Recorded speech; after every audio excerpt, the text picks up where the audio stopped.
Hello, MakerDAO community. Thank you for joining the 45th Collateral onboarding call. Today we have another exciting project, Backed Finance, with one of the co-founders here, Adam, to explain a little bit about how they are tokenizing ETFs backed one-to-one with a Swiss association, I believe. Before I get into too much detail or confuse anybody, let me just go ahead and say that questions are encouraged. Please feel free to use the raise hand feature if you'd like to come on stage and have a more in-depth discussion towards the end of the call. Otherwise, drop your questions in chat and we'll be happy to address them during a break in the action. So with that, I'll hand the floor over to Adam. Please take it away. Thank you. Thank you. Hello, Maker community. I'm Adam. I'm a co-founder at Backed. I'm here to present you basically the company and our proposal. Before we start, I have, as you can see, a short legal disclaimer, as we all know and love. So you don't have to read anything unless you're really into it. But I will say a few, let's say the major points. Backed is not selling, issuing, offering to US persons. Backed is not redeeming tokens to US persons. And generally, Backed is not a US company that don't have US employees, and we're trying not to speak English. So as much as possible to avoid any US connection. So maybe just a context before we begin. Basically, Backed is trying to build a bridge or to bring real-world assets on chain. And the important thing to understand here is that we're trying to do it in a way that is both compliant and backed one-to-one by the underlyings. That's what we're trying to do. So I want to share with you, let's say, our journey and how we started and basically how our trajectory and how we see things. So Backed started like a bit more than a year and a half ago. We are three co-founders, Roberto, myself, and Jonathan. And Backed started mostly just because we wanted to work together, to be honest. We are, all three of us are like, you can call us crypto native. I'm in crypto since 2013, Roberto and Jonathan since 2014. My background is mostly academic. I have a double bachelor's in electrical engineering and physics, and I have a PhD in theoretical physics. And I was a CTO in DAO Tech for 4 years, so I know crypto really to the bits. And the three of us, we sat together and we tried to come up with ideas to do a new crypto venture. And one of the things that we looked at was the stablecoin market. And you can see the growth here. Actually, it's better to look at this graph in log scale, but I think even that is impressive. Well, this is a Maker DAO call, so I don't have to tell you about stablecoins. But the stablecoin revolution really touched us both in the in the personal level, who those of you who were in crypto before stablecoins knew how hard it was, and basically crypto was mostly like chips. It was very hard to sell your crypto and turn it into fiat. It was almost impossible. And the stablecoins really changed all that, and both for individuals and companies, but most of all, it enabled DeFi in a sense, which was a huge thing. So we've looked at this revolution, and specifically, to be honest, we've looked at Circle. So the thing that really touched us is the fact that Circle was able to do that in a way that is very compliant with all the licensing and everything in the States. So we thought, okay, this is a huge move for crypto, and the obvious next move for us was equity. If you look at the market, so crypto market is below 1 trillion now. It topped at 3 trillion, but the most important market probably is the equities market and the securities market, and that's over 100 trillion. And it's very easy to see how big is the opportunity and how fast and big crypto can become just by enabling this bridge. But as you can imagine, this is not an easy task. Unlike stablecoins, which are currency that is regulated mostly for anti-money laundering, but other than that, not so much. Securities are very regulated. And as I said, we wanted to be completely compliant. So we went to a very long, lengthy, and tedious legal research. And we've checked many jurisdictions, among them Germany, the UK, Malta, Guernsey, Singapore, and others that I can name. But the interesting thing for us was that really when we started, Switzerland basically passed a new legislation around crypto, which is it's called the DLT Act, and it's really the forefront. It's as advanced as you can think of. And if to summarize, basically the Swiss legislation says that they really don't care if you do something in a tokenized form, as long as you follow all other laws and regulations. So they see tokenization as a technicality, which is actually a very bright way to look at it. So basically, Swiss legislator said that if you are allowed to issue a Swiss security, then as a banknote, then you're also allowed to issue it as a token. They don't really mind. It's the same thing for them. So this was, let's say, the first crack that we had, and it was you can call it the first building block, but it's really the beginning. So how do we utilize this? Basically, let's say that we want to tokenize something like the DAX or Tesla or whatever. So the way we go about it is basically that we're wrapping it in our Swiss security. So you can think of it like wrap Bitcoin or wrap Ether. It's actually very close in the idea, not in the regulation. Basically, if let's say we have a Tesla share, so we have a debt product, a structured product, which is a debt product in Switzerland, which is pegged to the share. So let's say someone now wants to buy a Tesla token. It means basically that they're buying into a bond that is pegged to the price of the Tesla with our Swiss issuer. And the Swiss issuer is actually committed to buying the underlying, so buying the actual Tesla share and put it in a Swiss custody. And more importantly, this share is actually pledged to the debt. So you are not the buyer is not exposed to the issuer. So even if the issuer goes bankrupt, it's okay because there is a third party, which is a securities agent that is taking over the custody account and is paying to the token holders. So it's a very secure, let's call it structuring. So you can see here in the diagram, basically we have the underlying asset. This could be like the Tesla. We wrap it as a structured product, and basically the structured product is issued to the client as an ERC20.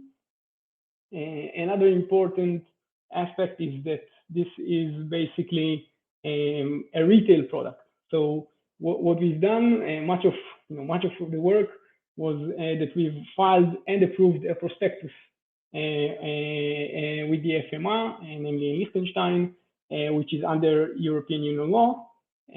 So these securities will be retail addressable, as long as you're not from the US. So that's questions. This is something I'm assuming is no. So I'll move forward. So maybe to dive a bit further, this is the product flow that you can think of. Again, let's say there is a buyer, an investor that wants to buy a share. Let's say this one.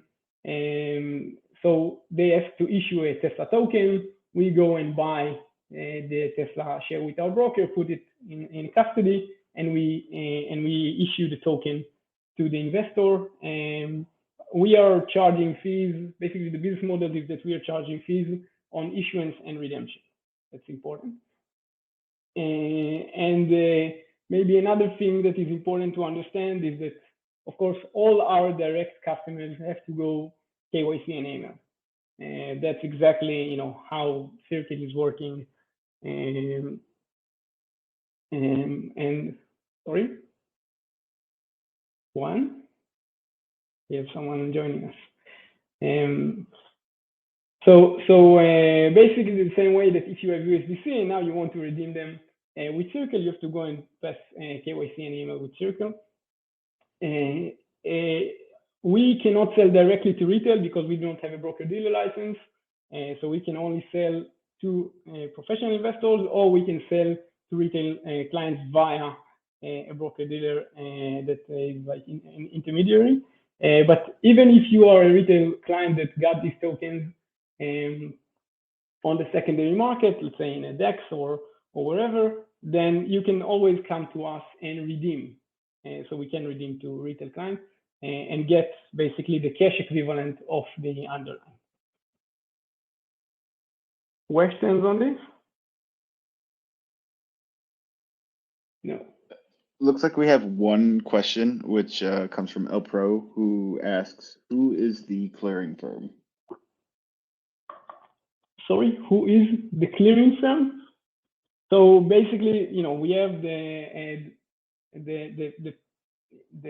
paying agent, which is us. We have the broker that we have several. For example, you can imagine interactive brokers or flow traders. When we buy we buy the Tesla share with a very big broker like flow traders or an interactive broker, and we put them in a Swiss custody. I think the question is answered. So again, just to repeat, the same way that if you get USDC on Uniswap, I'll get back to this about FTX. The same as if you get USDC in Uniswap, if you go to Circle and you want to redeem them, you have to go KYC and AML with Circle. It's the same thing with us. Our product actually, Elpro, is actually very different from the FTX one. First of all, FTX is basically a synthetic derivative, so they are actually not committed to buying the underlying. They can buy the underlying or not, but you are exposed to the issuer. The issuer does not have to buy the underlying. Another thing is that, at least for now, FTX did not release their product as freely transferable tokens, and they may do that in the future, but for now they don't. So that's the differentiation between us and FTX. Yeah, it looks like we have one more question to Adam. This comes from David at the CES core unit. He asks, so we don't have an issuer risk, we have security agent risk. Who is the security agent and how are they rated? And additionally, how is the token issuance controlled? Or is there a multi-sig wallet? Okay, so these are very good questions. So basically, on the day-to-day, the security agent does nothing. Okay, so it's not that you have the security agent risk. The security agent, this is a well-known structure in Switzerland.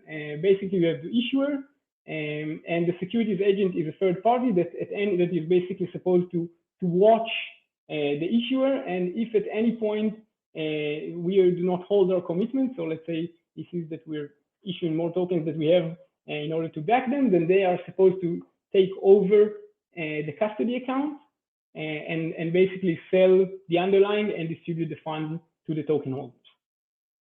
The securities agent is again a third-party Swiss a company that's all they do, basically. They're just a securities agent. That's the service they provide for Swiss issuers. It's called SIS. You can see all the details on our partner is actually in the prospectus that you can read. It's only 100-something pages, which I understand is short for a prospectus. Basically, that's one question.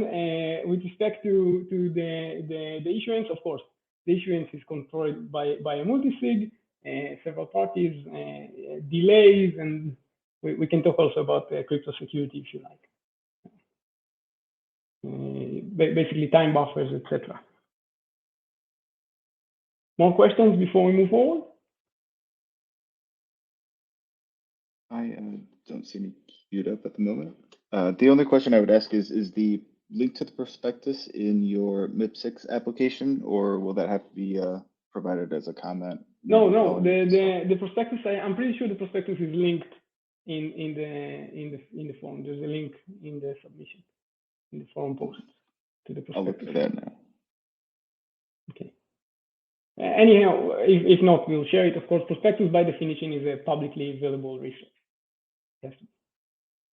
It's also in our website. Okay.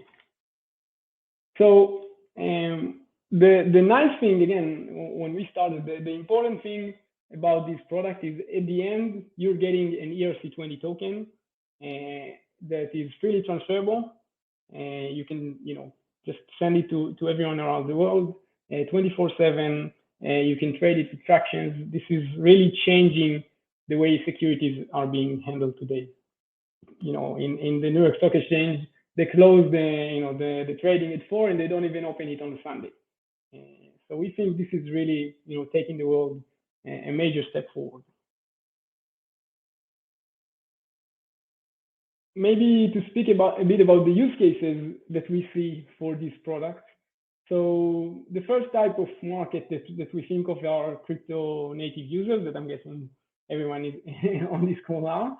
And so I look at it as a generational shift. There is a generation that is used to consuming financial products as banknotes, and that's why you see Grayscale or other companies, WisdomTree and others, basically wrapping Bitcoin as a banknote and letting people that like to buy banknotes buy Bitcoin via banknote, let's say in the form of an ETP or other ways. But we are addressing a growing generation that likes to consume their financial products as tokens, and we want to bring them the huge market, financial market on chain, so it would be easy for them to trade in a way that they like. So that's one type of users, and of course these users, they also like to, except from trading 24/7 and with fractions, they can use their tokens as collateral, let's say with Maker, or they can use them in compound just to take a loan against. And that's it's once you have ERC20, basically you're getting into DeFi and everything is composable, the way we like it. So the second type of market that we see are the untapped markets, and this is actually the most important for me, the underbanked. So I'm guessing most of the people on this call, they don't have a problem to buy the DAX or Nestle or a Tesla or whatever, right? They can go into their bank account or the broker or the Robinhood app and just buy something. But actually most of the world cannot. And it's not just markets that do not have the money to buy. That's actually you have much of Latin America, Brazil specifically, they just cannot access the market unless if you're like really, really rich. We're talking about Far East Asia, and so there is a huge population that cannot invest or manage their wealth, whatever you want to call that. They're just not part of the market. And we think this is very bad for them and for the market, actually. So this is the, let's say, the long-term goal. This is the most important for us, the Untest Markets. And of course, most related to this call is the DeFi and the DAOs. To be honest, I see DAOs, and I was, 4 years a DAO stack. So I see DAOs as the new institution. So it's the same way that there's in TradFi you have the pension funds as the institutionals. I see DAOs like the huge players of crypto, and Maker is maybe the biggest on that. And these kind of players, again, as I said, the only way that they can access real world assets is or the best way for them to access real world assets is if they can consume it via tokens, and that's what we're trying to do. Questions? No. So let me speak a bit about the proposal to Maker. So specifically, we're talking about an IBTA ETF. IBTA ETF is issued in Ireland. It's by BlackRock, and it's basically investing in treasury bills, US treasury bills. And so it's a very safe product, you can call it. And we're creating or issuing BIBTA, which is basically, again, a structured product backed around the IBTA ETF. And we're proposing to Maker basically to allow the token holders to use it as collateral. And the proposal, again, the specification is, of course, the technical specification, of course, is debatable, but this is just a suggestion that we have a BIBTA PSM, similar to the one that you have with USDC.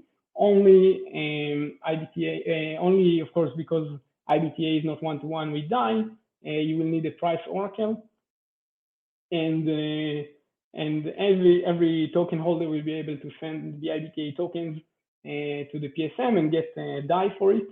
And Maker will be able to control the flood, let's say, just by controlling the arbitrage. So let's say the PSM will be willing either to buy with a premium, and then people will just want to send the IBTA tokens, or vice versa, sell with a premium, and then you can unload your position. That's just a way to control the flood passively, which I think is a very good design.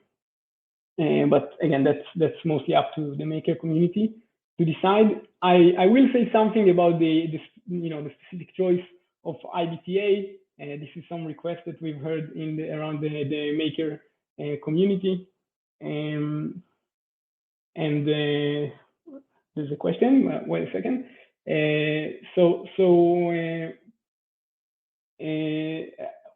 In the end, Bakkt really doesn't care which products we issue, right? We are looking for what the market demand, and we can wrap whatever product as a token and issue that. So the IBTA is something that we understood that the Maker community wants, but it's not the heart of the proposal. If Maker would decide you want like another asset, that's not a big deal for us. And we are also issuing other products. We're doing Tesla and Alibaba. That's the first batch of products that we are issuing. I see a question here. How would pricing work when trading on Uniswap? Okay, that's a very good question.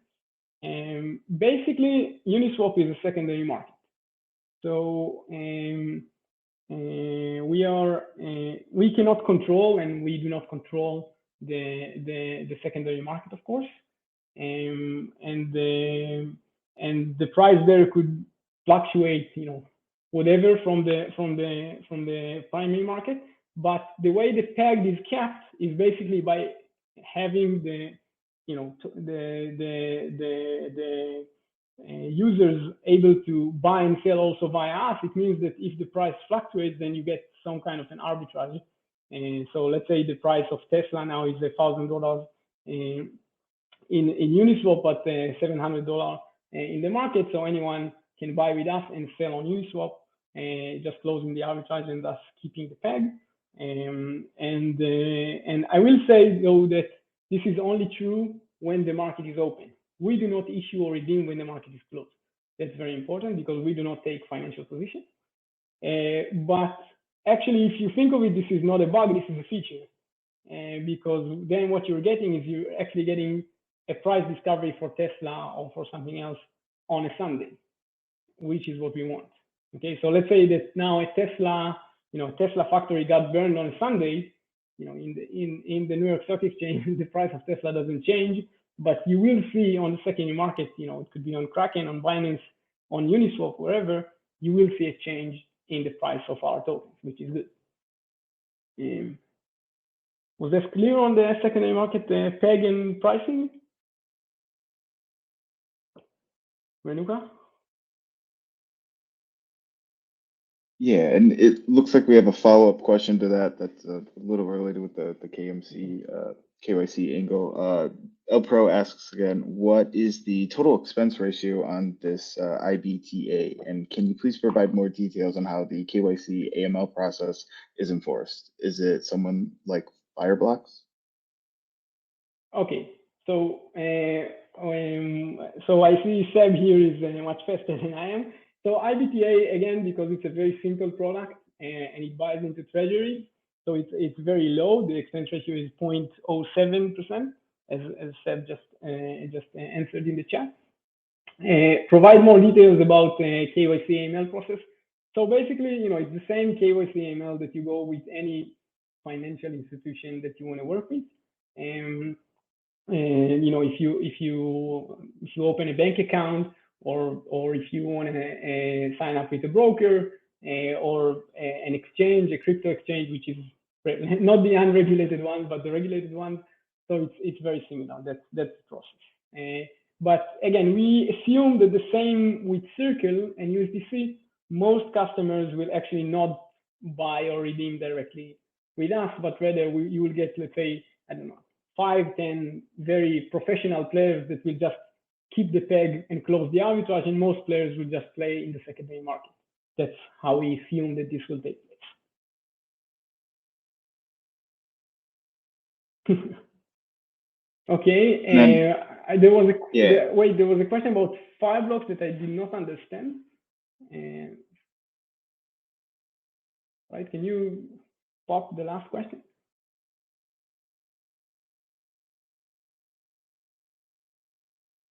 Anyway, there was a question there about KYC/AML with Fireblocks, and I'm not sure how is this related. Fireblocks, they provide, services, custody services in a sense. It's not related to KYC/AML as far as I understand, but we're not working with Fireblocks.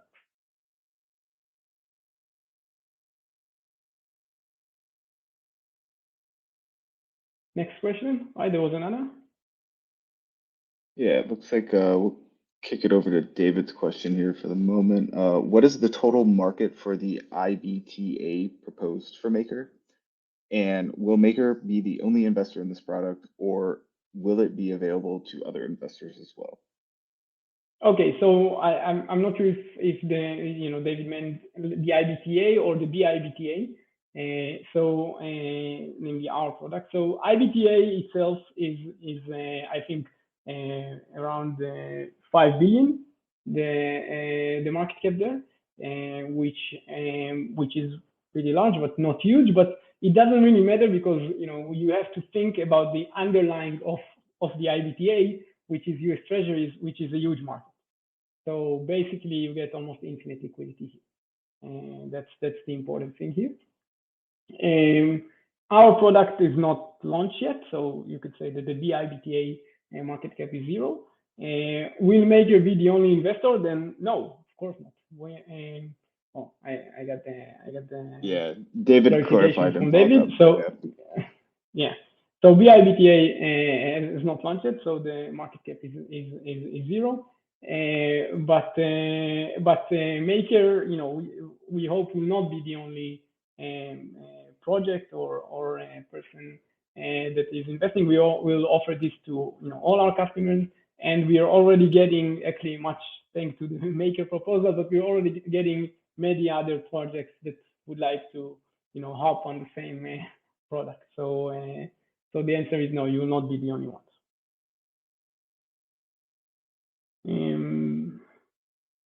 Yeah, and then Frank, Okay. I think had one last one that was asking, can the ETF be expanded to more exposure than just a single country government bond? So again, we are not issuing the ETF. We're issuing a structured product around this specific ETF, and we will issue more and more tokens later that you can build your portfolio with.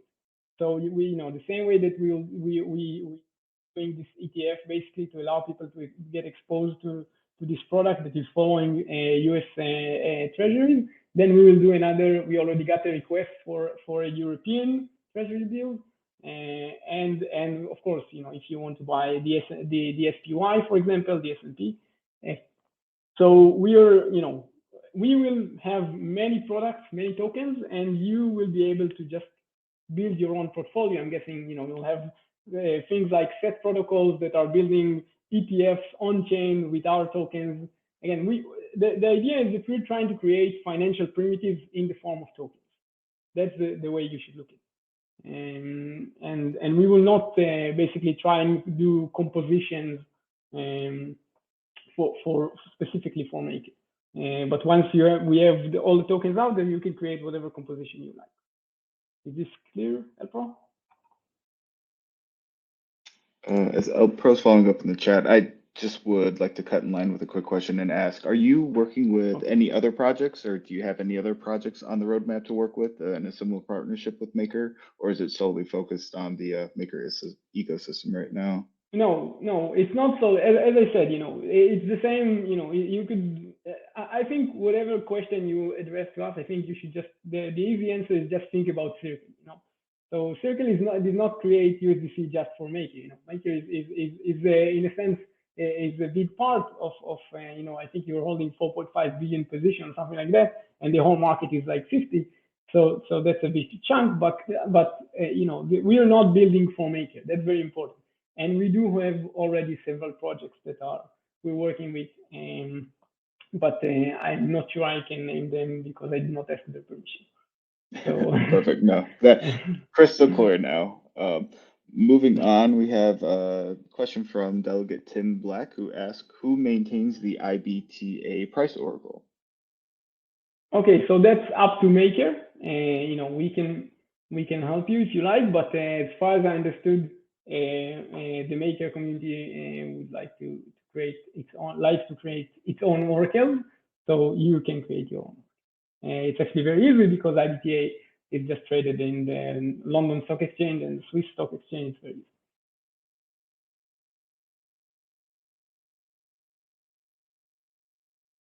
More questions?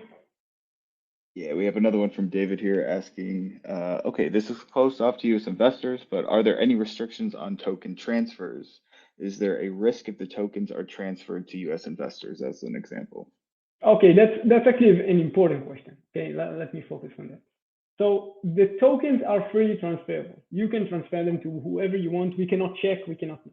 Okay, that's the important, that's I think what makes it a good product. But as part of the terms and conditions, you should not sell them to US persons, even if you just bought them on the secondary market and not from us. You should not sell them to US persons. And if you are a US person, you should not buy them also in the secondary market, because we will not redeem it for you if you ever want to redeem it with us. Okay, so we encourage US persons to not take part in this product. But on the technical, to stress or to echo the technical question, there is no limitation on the technical. It's a legal limitation.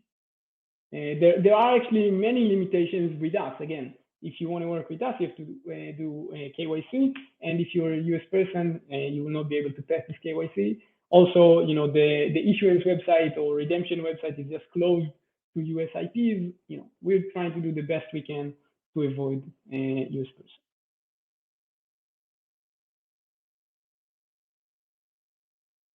Any other questions? I think the last point of clarity requested by Elpro was just asking, would the IBTA Oracle then only be updated at market close then? That's mostly up to whoever operates the Oracle. Again, this specific product is actually traded on several exchanges. So I think you can get like quite a bit of trading hours for it. But yes, probably when trading is closed, then basically it will be according to the closing price. But it's the IBTA price is not it's not Tesla. It's not something that fluctuates a lot in the end. It's a fixed income, very very solid product. Got it. And I think sticking with that thread, then Elpro also just threw in. I just looked up the performance of the iShares Treasury bond, 1 to 3 year UCITS EFT USD, and the inception, it has only returned 5% over the past, looks like 5 years. So can you provide color as to why it has such a performance level? Well, I think that's very easy, right? We've been living in a very low interest rate era, and this is changing. So that's I think that answers the question. So if you're thinking that interest rate is about to be high, I think fixed income is good for you. Got it. And then I think the last question to wrap up this slide is from David, then just asking a point of clarity back to the US restrictions. Is it fair to say then that this restricts liquidity, i.e. Yes, I think that's a fair point. It does restrict liquidity. And I think for us, we want to serve US persons, at some point, and we will try to, at some point when we are big enough, work with the SEC maybe to passport this to the US. But this is not the case at the moment. We're not trying to violate anything in the US, so this will restrict liquidity. But I think, as I said, I think liquidity outside the US is actually much bigger and has much demand. Most people, all people in the US basically can buy securities, but there are many people around the world that just can't. So I think this is, I think the Untest markets here are actually much more interesting.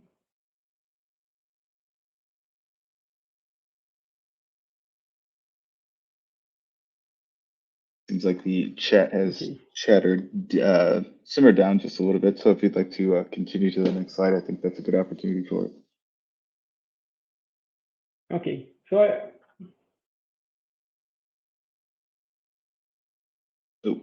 David actually just requested one more.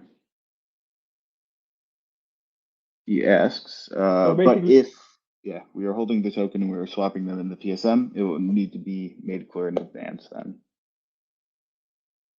Yes, you need. I think that's important to make clear. Although, again, if you are holding tokens and there are players that can basically, there are buyers that can work with us, so you will always be able to unload your position with us. So it really doesn't matter. It's not that you're very much exposed to the secondary market, because you can always come, and I say it's not the DAO itself, of course, because the DAO cannot test KYC, but the token holders can always come and redeem with us.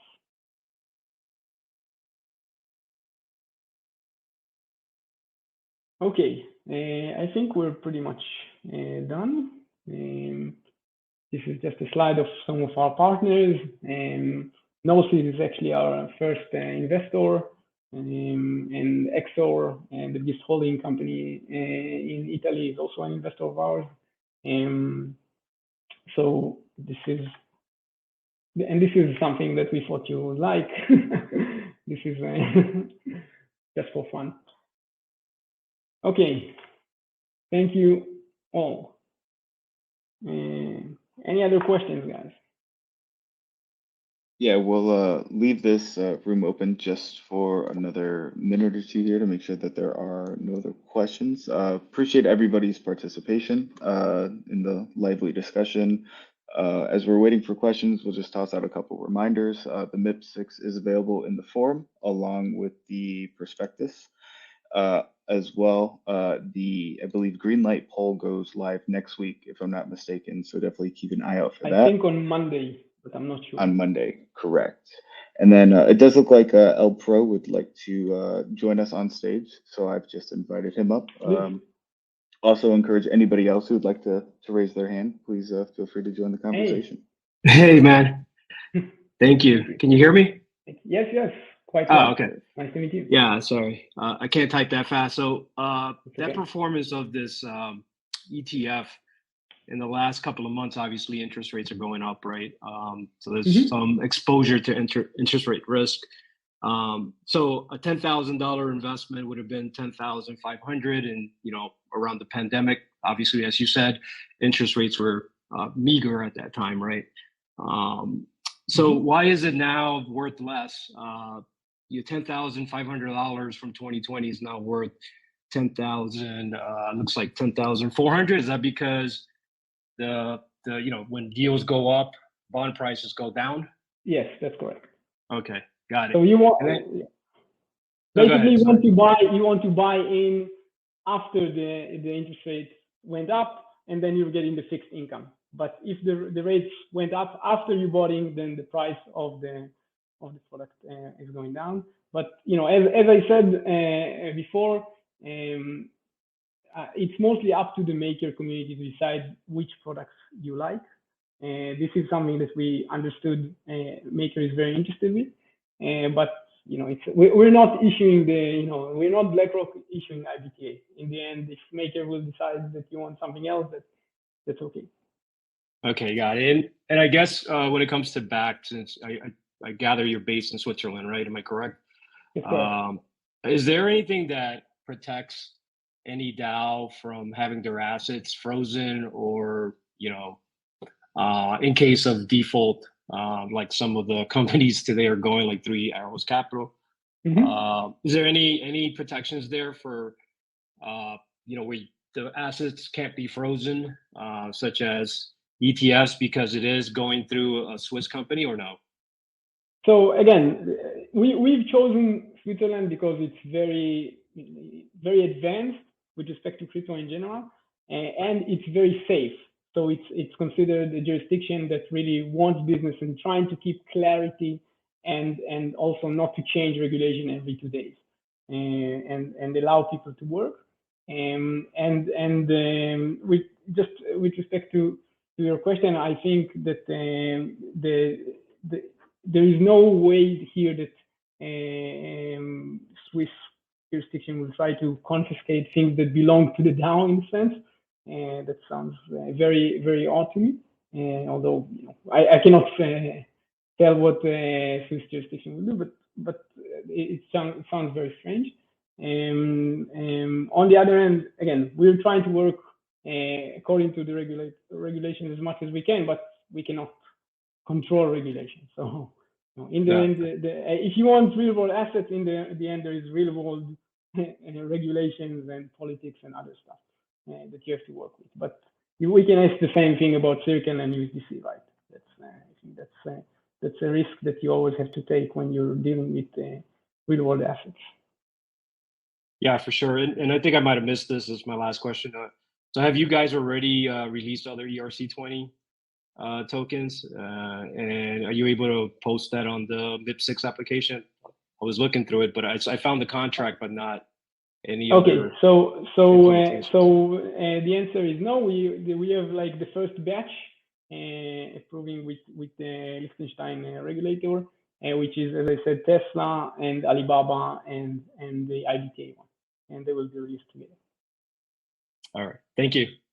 Thank you. Anyone else?